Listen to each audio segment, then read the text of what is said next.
Hi, everyone. Thank you for joining us. This is Conservation in the Classroom, where you get the opportunity to interact with one of our very own conservation experts here at WWF. My name is Kate, and I will be the host for today's event. Before we get started and I introduce our awesome presenter that we have for today, I want to take a few minutes to give a shout out to all of the classes that we have joining us live on camera. For those of you that are watching live but are not on screen, feel free to introduce yourselves and give yourselves a shout out using that chat function as you're watching. So for those of us that are on camera, be ready when I call your school's name, your class's name. Feel free to wave your hands, make some noise, let us know that you're there. So we're going to start with Miss Elias Warren's class that is joining us from San Francisco. What's happening?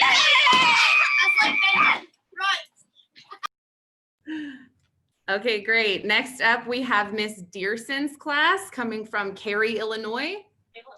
Hello.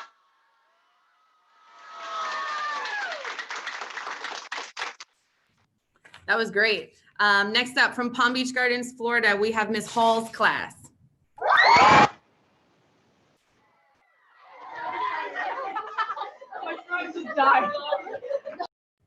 I'm loving the enthusiasm so far. Next up is Miss Hajisimos' class from Cumming, Georgia.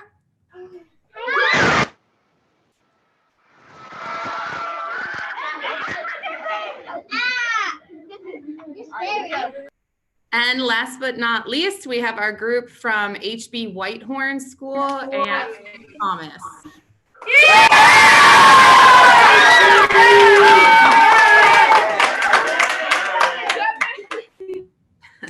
Awesome. Well, thank you all for joining us. And of course, the reason you guys are here today is to hear from our presenter, Anita van Breda, who is the Senior Director of Environment and Disaster Management here at WWF. Anita looks at her role, looks at the role of climate change in disasters and how nature can help communities be more prepared for their impacts. Today, we're going to learn a little bit more about the work that Anita does and how we can help. So without further ado, Anita, if you want to take it away and share your screen, the floor is yours. Thank you so much. I'm so happy to be with you all. This is so exciting. Thank you for having me in your classroom. I'm going to share my screen, I think. Yep. Is that right?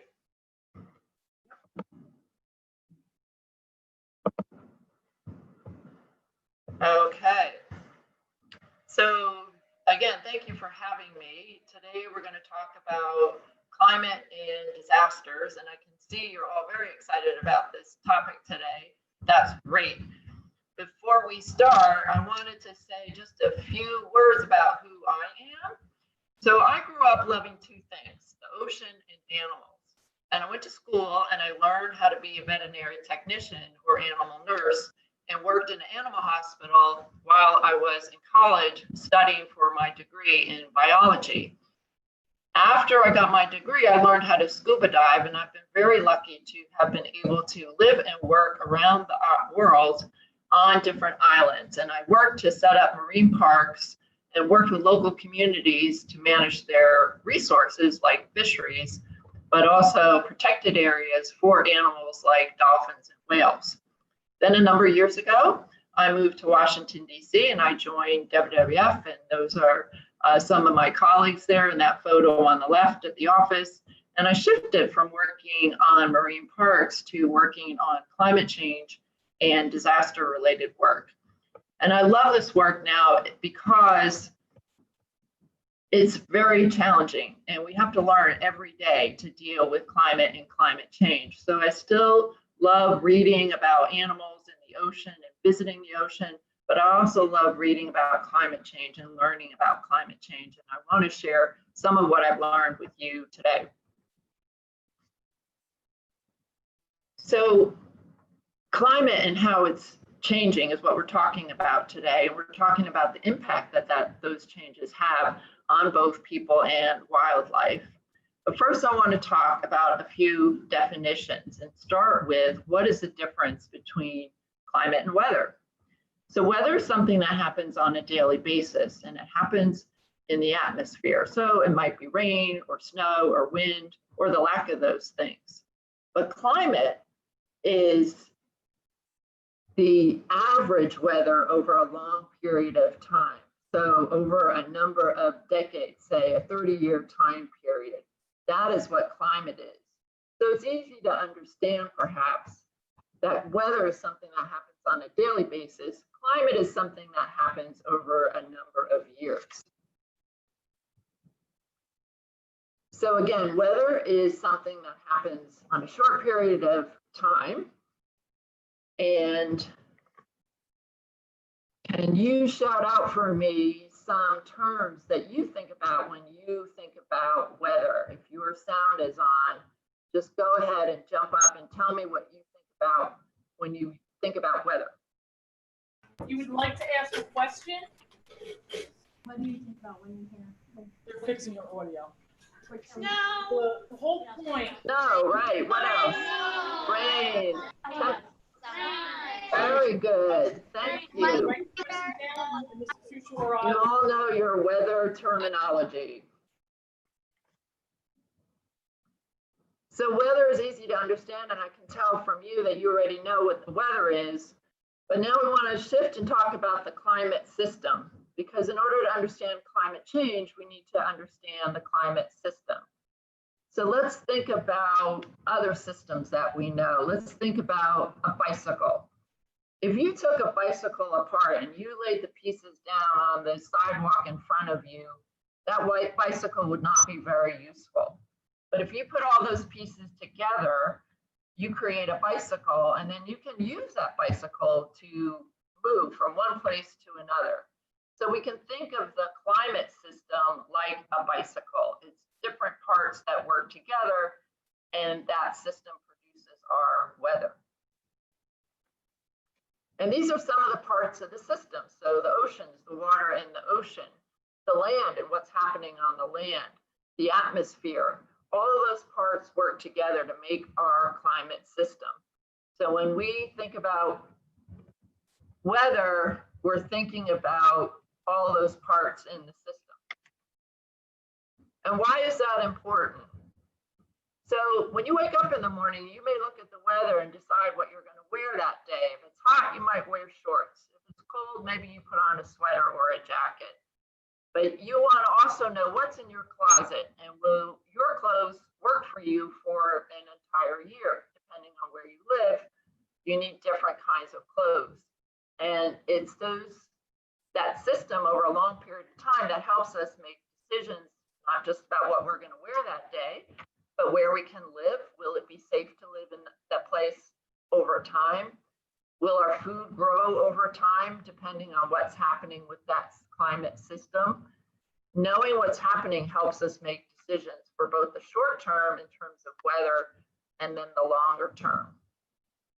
So now we're hearing about climate change. And what is climate change?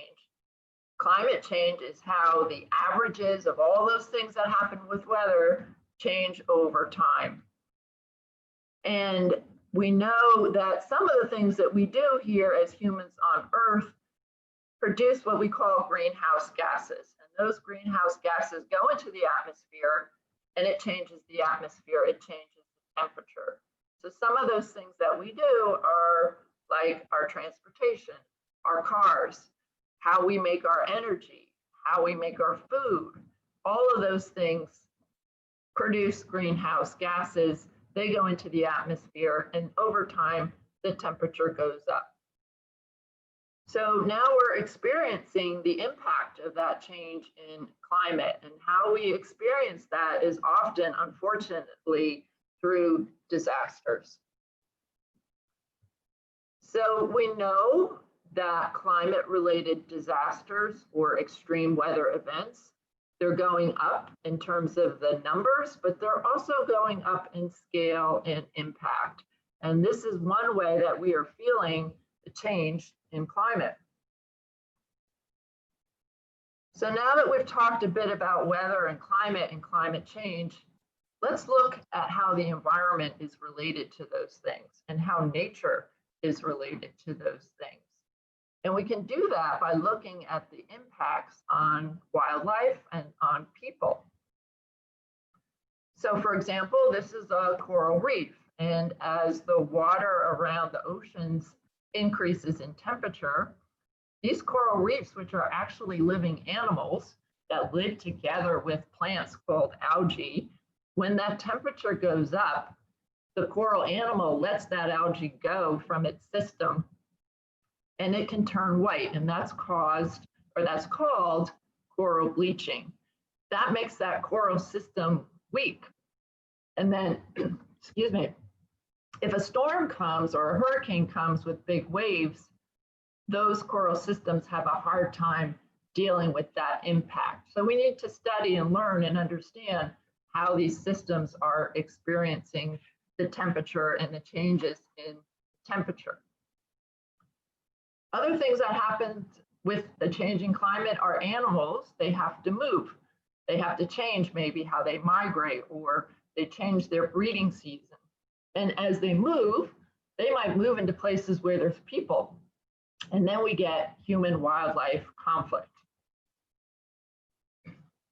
Some animals are losing their home. So places like the Arctic, where there's a lot of ice, the ice is melting. And animals like this polar bear and walruses, they need that ice to live and to get their food. And so they are also now struggling to cope with this kind of change.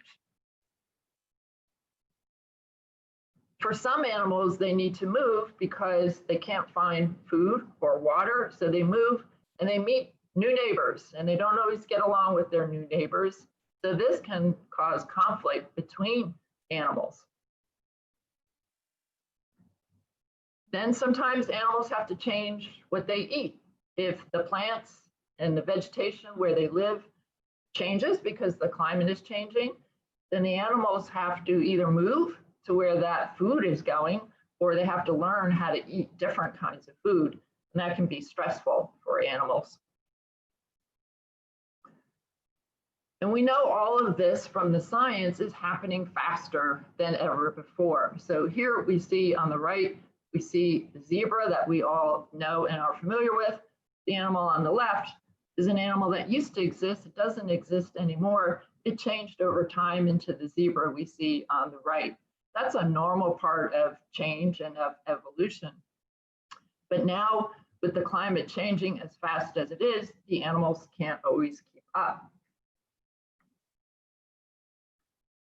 But we know that a changing climate and the disasters they can cause also have an impact on people. Maybe some of you have experienced that where you live.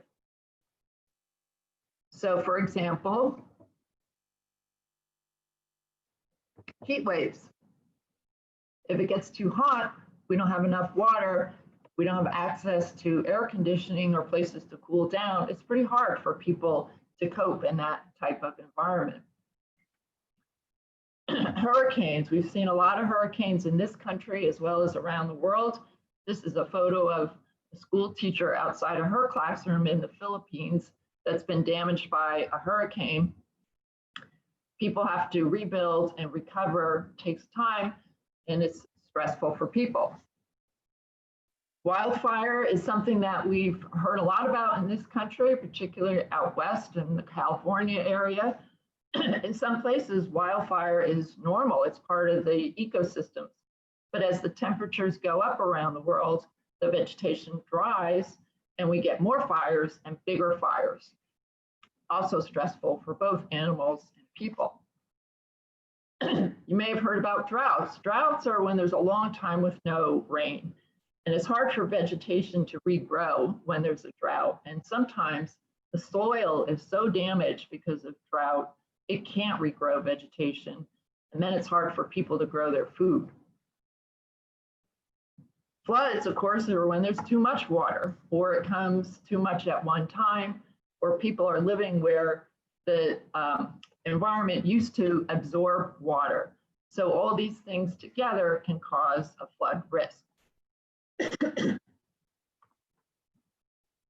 Now, we also know we get certain services from nature and from the environment, and we call these ecosystem services. So for example, we get timber that comes from forests, and that's what we use to build our houses, our schools, our hospitals. We get water to drink. We have soil where we grow our food. We have pollinators like bees and other insects that pollinate our food crops and help us grow the food that we need. These are all things that nature provides for us and helps us to cope with a changing climate. So what is WWF doing to help with this situation? Well, we help people manage disasters by using nature, and then we also help wildlife adapt to these changes.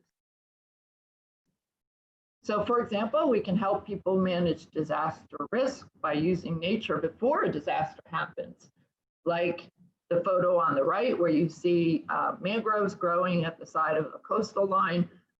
That can help with storm surge, that can help absorb sea level rise. Photo on the left shows how forests and vegetation can help soil and reduce the threat of landslides, for example. But then after a disaster hits, we need nature too. We need nature again to help us have timber to rebuild our homes and our schools. We need the forest to provide water so we have drinking water after disaster. And we need the soil that's healthy to regrow our food. Excuse me.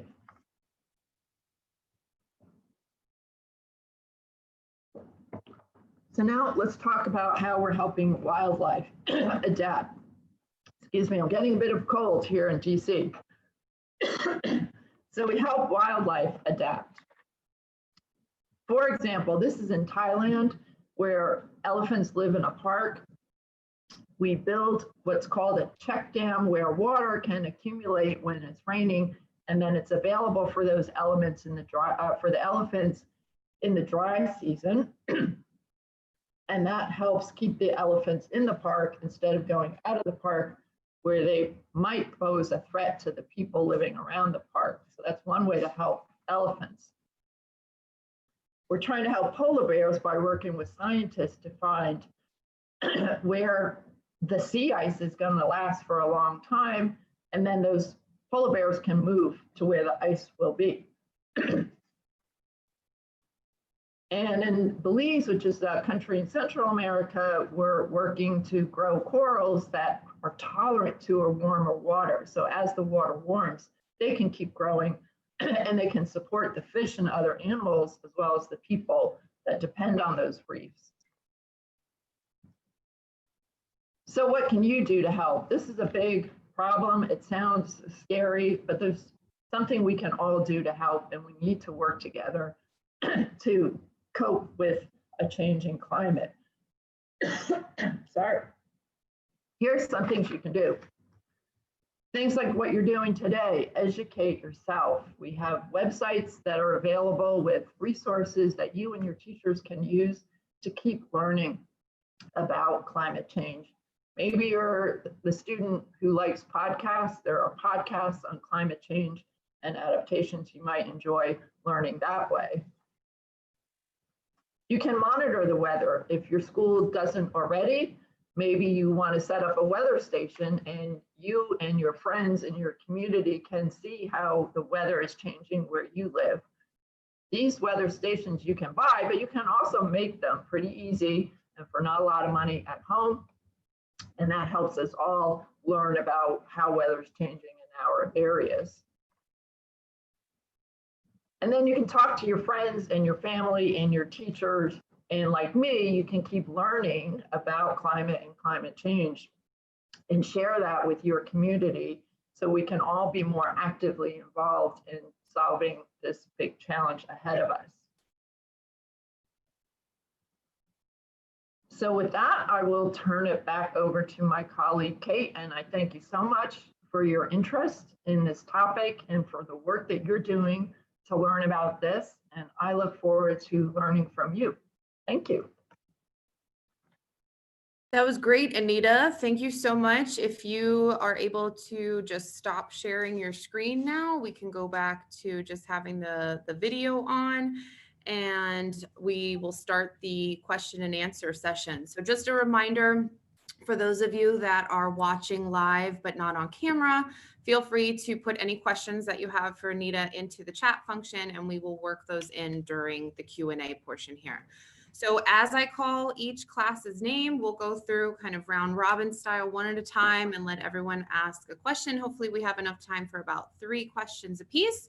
So let's start with Miss Elias Warren's class. If you guys are ready, what is your first question for Anita?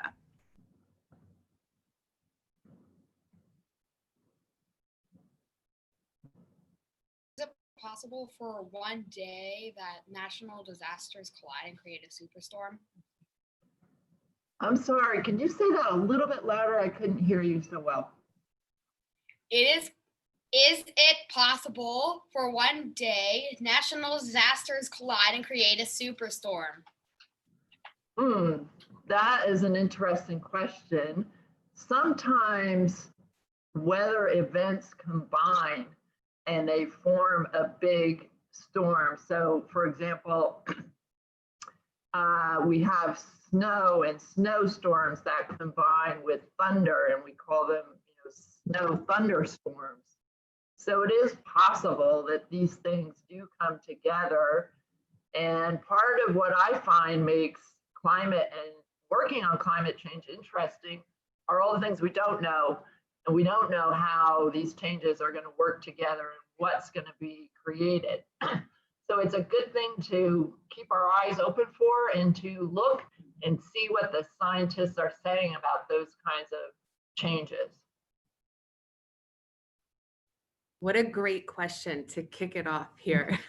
Next up, Miss Dearson's class. You guys are next. Can you give an example of how a community increases their risk of disasters? Sure. I think one way that communities increase their risk at disaster is forgetting to include the environment in how they assess their risk. So for example, a lot of communities who live in earthquake areas, they're really good at understanding how to build buildings that won't fall down in an earthquake. That's great. They need to do that.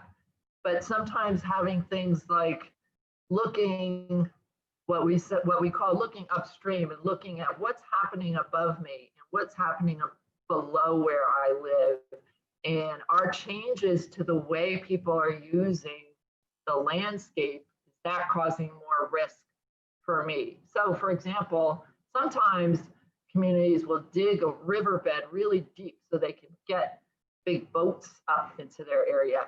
But that means that more water can run downstream and more quickly, which makes risk for the people who live downstream.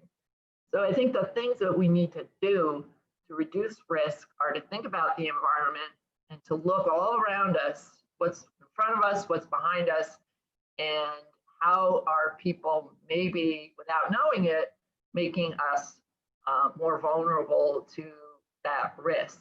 And then I'll say, and that's such a good question that you asked, another thing that causes risk is a failure of all of us to use our imagination and to think that what has happened in the past is what's going to happen in the future. And we know with a changing climate, that maybe isn't the case anymore. So we really have to learn our imagination to keep learning. That's a great point that you made, Anita. Okay, let's go to Miss Hall's class in Florida, if you guys are ready. Can you ask a question? Make sure they can hear you. Go ahead. Closer. Go ahead, nice and loud. Right here? Yeah. Okay. What's your current research? I'm sorry, get real close and shout. What's your current research? My current research? Right. I'm always thinking about how I can reduce disaster risk for the organizations and the friends that I work with. So for example, you may have heard about the Red Cross. You may have a Red Cross in your neighborhood or in your community. Well, they're all over the world, and they're doing a lot to try to help protect the environment. And so we researched together how we can be more successful at doing that in order to reduce disaster risk. And it shows me that all of us, whether you study animals or you study trees, or you're interested in people, or you're interested in engineering, or you're interested in medicine, we all need to work together in order to reduce our risk. Okay, great. Let's go to Miss Hajisimos's class. You guys are up next. What's your question for Anita? We have learned about climate change and how it impacts the Arctic. Have you ever been to the Arctic? What is it like? Oh boy, I'm sorry, I couldn't hear that one. We have learned about climate change and how it impacts the Arctic. Have you been to the Arctic? What is it like? Kate, did you hear that? Could you repeat it? Yeah, she said that they've been learning about climate change in the Arctic, and they want to know if you yourself have ever been to the Arctic and what it's like. Oh boy. I actually went to Alaska once, and that was many years ago, and I was actually on vacation.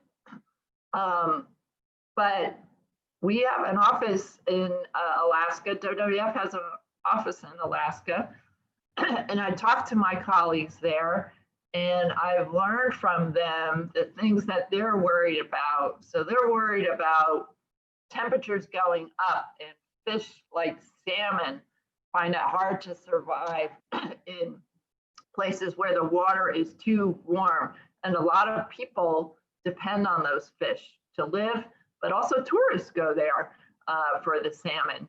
And some of the animals, like the polar bears that I showed you and walruses, they need to adapt to having less ice. And we want to make sure that we can help them do that over time. So there's a lot of interesting challenges in the Arctic. It's a beautiful place.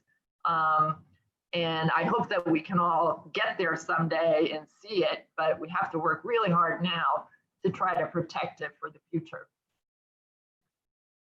Definitely would be an awesome place to see. Okay, our group from HB Whitehorn. Hi, my question is, in your opinion, what is the best way to reverse, fix, or stop the effects of climate change? I'm sorry, can you say that again a little bit slower? Okay, in your opinion, what is the best way to reverse, fix, or stop the effects of climate change? Reverse, fix, or stop the effects of climate change. Well, we now have greenhouse gases in the atmosphere that we cannot take out. And the impact of that will unfold over a number of years. So one thing that we have to do is recognize that we have to adapt, as a certain amount of change is going to take place no matter what we do. So we got to get really busy on learning how to adapt. But then we also have to focus just as much at the same time at putting less greenhouse gases in the atmosphere. So we have to think about every decision we make every day. Can we reduce our impact? Can we not drive as much? Can we take our bicycles or walk more, or take public transportation, or try to buy food that has less of an impact on the climate? Fortunately, we all have to think about this, and we have to think about the decisions that we make in order to reduce the impact, because it's very difficult once it starts happening to reverse the impacts of climate change. So we have to slow it down as much as possible and work really hard together as a global community. And then we have to think of what can we do as people, as individuals at home, in our homes, with our families, with our friends, and in our schools. Okay, Anita, I think we are going to actually hop into the chat and take a question that was submitted through there. So our question here is from Mr. Walsh's class in Springfield, Virginia, and they want to know, are there any areas of the world that are more immune from natural disasters?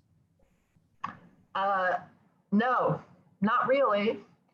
We're all part of a global community, and so we all have to live with a certain amount of risk.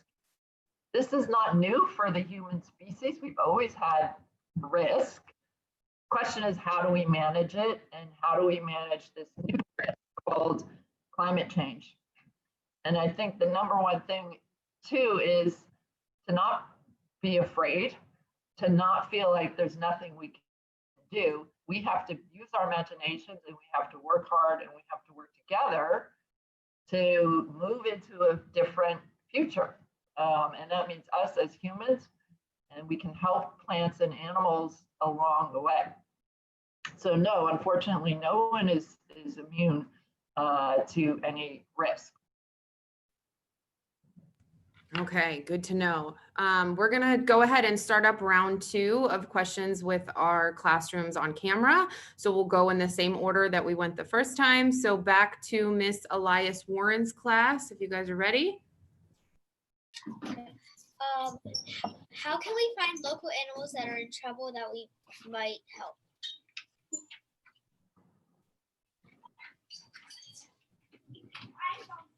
I'm sorry, can you repeat that slowly, please?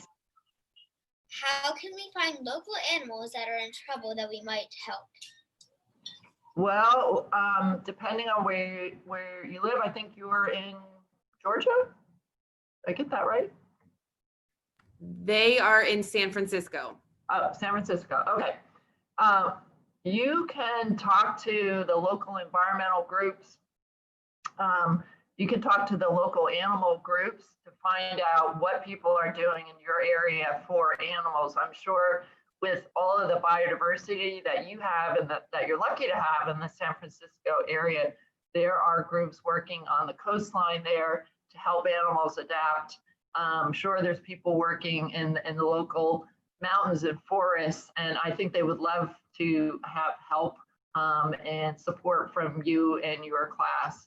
That would be the best way, is find the local institutions and organizations and individuals that are working on the animals there and see how you can help. And I know that they would appreciate it. Okay, great. Miss Dearson's class, you guys are up next. What laws have other countries passed that the U.S. could also benefit from passing? Very good question. I can't say that I know all the laws of all the countries around the world, but there are some that are trying. So for example, there was a big hurricane in 2017, Maria, that hit a country called Dominica in the Caribbean. And I was lucky to be able to go there with some colleagues and look at the impact of that and talk to the government there.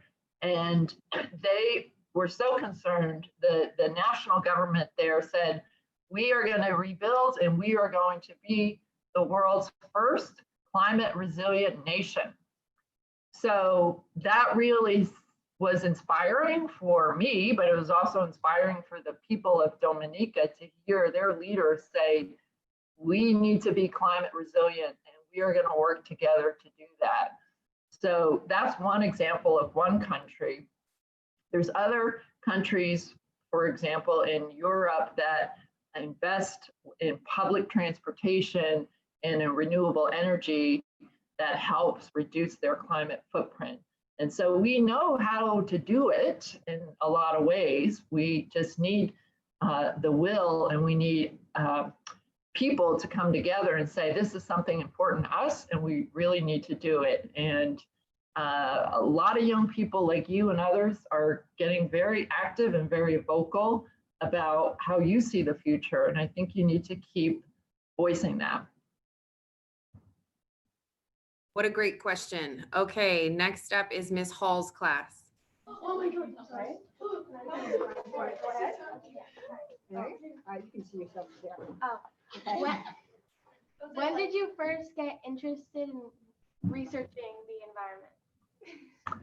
Well, I I was very lucky that when I was growing up, we spent 1 week every summer at the Jersey Shore in New Jersey. And I just fell in love with the sun and with anything that was on, near, or underwater. And my grandfather, who came from the Netherlands in Europe, he was an oyster farmer. He grew oysters and he was an oyster farmer. And my mom used to say that that's where I got my love of the ocean. So I've been thinking about it since I was a child, probably 4 or 5 years old. And I've been doing it ever since. And by staying interested and dedicated, I've been very lucky to be able to move ahead and make this actually my career. Okay, great. Miss Hajisimos's class, nice and loud for us. How do you teach communities to get prepared for a strong storm?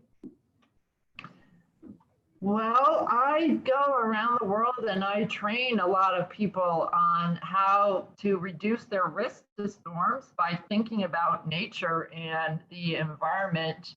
But I actually probably learn more from communities than I'm able to teach them. People who live in a place, they know their place, they know what weather is like, they know how to experience. So we can't think that it's just the experts who know all the answers. Where we live, we know a lot and we have a lot of the answers as well. So the fun thing to do is to come together as a group and work to solve problems together. That's how I like to teach people. Okay, great question. And funny you mentioned New Jersey, because next up is our group from HB Whitehorn in New Jersey. My question is, how are hurricanes and storms affecting climate change? Hurricanes and storms are not really, I don't think, affecting climate change. They're the result of the climate system and how we as people are changing the climate system. But it does all work together. So as those hurricanes and storms increase in the number and the scale and the scope of them, the impact is bigger. And then there's more damage to the environment and there's more damage to the people living there. And then they have to recover before the next one happens, which now, unfortunately, it might happen sooner than before. So we need to try to break that cycle of these extreme events, allow people to recover and rebuild before the next one. And that's why, one of the reasons why we need to try to tackle climate change and reduce greenhouse gases. So we're not adding fuel to the fire, so to speak, or stepping on the gas pedal. We want to slow it down. I hope that answers your question. Okay, I think we have time for one more round of questions. So classes, if you want to kind of narrow down your last one for Anita here, this will be kind of a quicker round. So we'll start back up again with Miss Elias Warren's class. Why are areas like the Arctic heating up faster than other areas like the tropics? It has to do with where they are on the globe and the planet and their relationship to the sun, and how the sun reflects the way that the earth reflects the sun. So there's a lot of chemistry that goes on there. And there's also a lot of water, and that makes a difference as well. So we're finding that temperatures are going up higher at the poles on the planet than in other places. Okay, another really great question. You guys are doing good. Next up, Ms. Dearson. What are your favorite solutions that can be done by businesses that don't cost a lot of money? Well, working with businesses on their climate solution is not actually my area of expertise. So I have other colleagues who are working on this. But we find actually that a lot of businesses are trying to be creative, and that they don't want to do a lot of damage either. So they like to think about efficiency. So for example, how can they be more efficient with energy? If we have buildings that hold the cold air better or hold the heat better, we're not losing as much energy, and then we don't need to produce as much. So that helps save money. And it also helps reduce the amount of greenhouse gas that goes into the atmosphere. So sometimes we hear people talking about addressing climate change is going to be expensive, but sometimes it can actually save money. And if it's helping to reduce people's risk of disasters, which can also cost a lot of money, then that's a good thing as well. But I think I really like your question, because we do need to think about how much things cost. Then we have to think about the impact if we don't reduce our greenhouse gases. So good question, thank you. I know these questions are impressing me here. Miss Hall's class, you guys are up next. Okay, go ahead. Should people observe the ways their environment adapts to natural disasters and apply some of those ways to building designs and safety? Yes, they should. And I'll give you an example. There's a hurricane that went through, a cyclone that went through a country called Rwanda. And when they rebuilt, they realized where they placed buildings and how they placed the windows, they could actually encourage natural ventilation so they wouldn't need as much electricity to keep their hospitals cool, for example. So we can work with nature in the way that the natural world works to save money and reduce risk. But that means we have to think about it, and we have to think about nature. And when you think about disasters and rebuilding from disasters, you don't hear a lot of people often talking about nature and the role the environment can play. And that's why we have this program in WWF that I manage, and it forces us to think about what positive contribution can the environment make for people as they rebuild. Okay, next up, Miss Hajisimos. If we don't recycle, conserve, or reuse, what do you think will happen to the earth in the future? Well, if we don't recycle and reuse, we have to make more things. And you may have heard about the problem with plastics in the world, for example, and too much plastic in the oceans, and it's hurting animals around the world. And plastics actually comes in part from oil. And so we get a lot of good from plastics, but it also costs in terms of the impact on the environment. So it really does help to reduce what we need to use and reuse it. And if we can't do those things, to recycle it, it can make a big difference in terms of the impact on the environment, as well as our own pocketbooks and our wallets. We've got to save money while we save the planet. Okay, and last but not least, HB Whitehorn.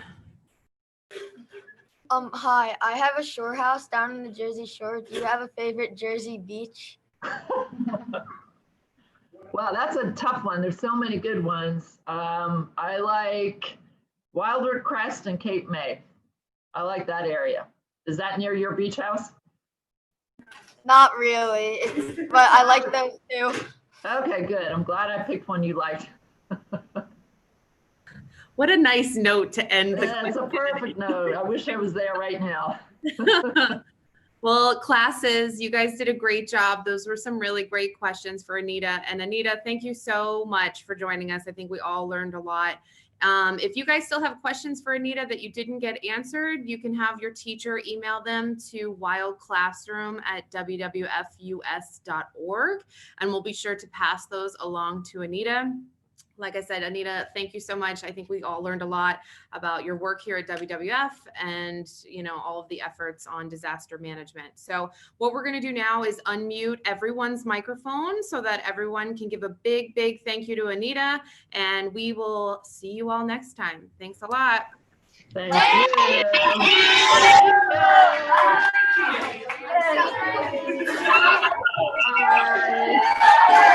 Bye. Bye.